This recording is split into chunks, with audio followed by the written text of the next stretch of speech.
Hello, my name is Emily Hendrickson, and this is my discussion for secondary legal authority. So first we have understanding the differences between primary and secondary legal sources. First, primary sources refers to the actual law, such as constitutions, statutes, and court decisions. Secondary legal sources, such as legal encyclopedias and law review articles, consists of commentary and analyses of the law, which offer the researcher further interpretations, explanations, and descriptions of primary sources. Both levels of legal sources contribute to legal research and reasoning.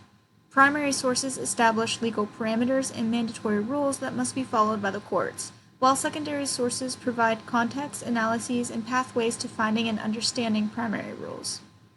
Another main element of legal resources is the different authority each possess. Primary sources possess a binding authority, which means that they must be adhered to and followed by all courts and individuals. For example, with exceptions for people in the line of duty, no one is exempt from prosecution when it comes to murder. Primary authority sets the foundation of the law. Secondary sources possess a persuasive authority, meaning they are not the actual citable law, but are still relevant in that they provide explanations and interpretations when it comes to applications of the law. Both sources of law influence legal decision-making by outlining legal boundaries and interpreting the law's applications. And then second, we have when to use primary or when to use secondary authority.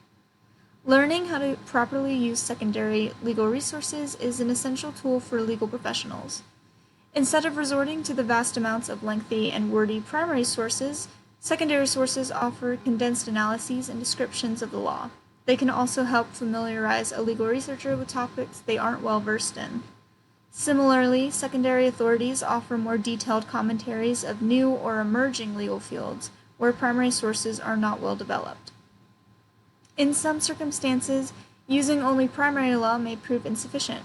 For example, the Castle Doctrine is a legal principle that states a person is allowed to use reasonable and deadly force if necessary to protect themselves from danger in their own home or dwelling.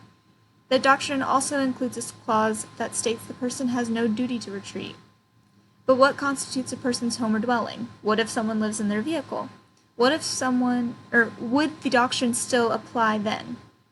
This is where secondary sources come into play because they offer various interpretations and can provide real-life applications of the law. Next, we have the interconnection in research practice. Secondary sources enhance the understanding of primary sources by including condensed explanations and descriptions of lengthy primary sources. They also expound on primary sources by offering real-world applications. For example, let's say a patient sued a doctor after experiencing complications from a surgery.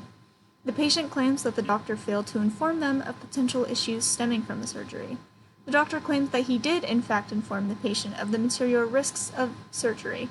The material risks refer to potential negative outcomes of a procedure that are significant enough that a reasonable person would likely consider them important in their decision-making.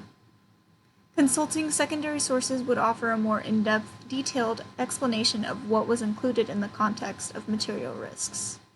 A secondary source's credibility can be awarded based on the qualifications of the author or publisher and the date in which the source was published. And lastly, we have some ethical considerations in legal research. When it comes to citing legal sources in general, it is important to include accurate citations or else it can disregard the credibility and reputation of arguments and their speakers. Improper citations can also negatively affect the outcome of a legal disagreement. Over-relying on secondary sources can severely weaken legal arguments because they are not binding sources. Persuasive sources can only be effective if tied together with primary binding sources. Ultimately, primary sources control case interpretations because courts follow the rule of stare decisis, which preserves power in precedent cases. Secondary sources are meant to help reinforce arguments based on primary sources. They should never outshine the law itself. Thank you.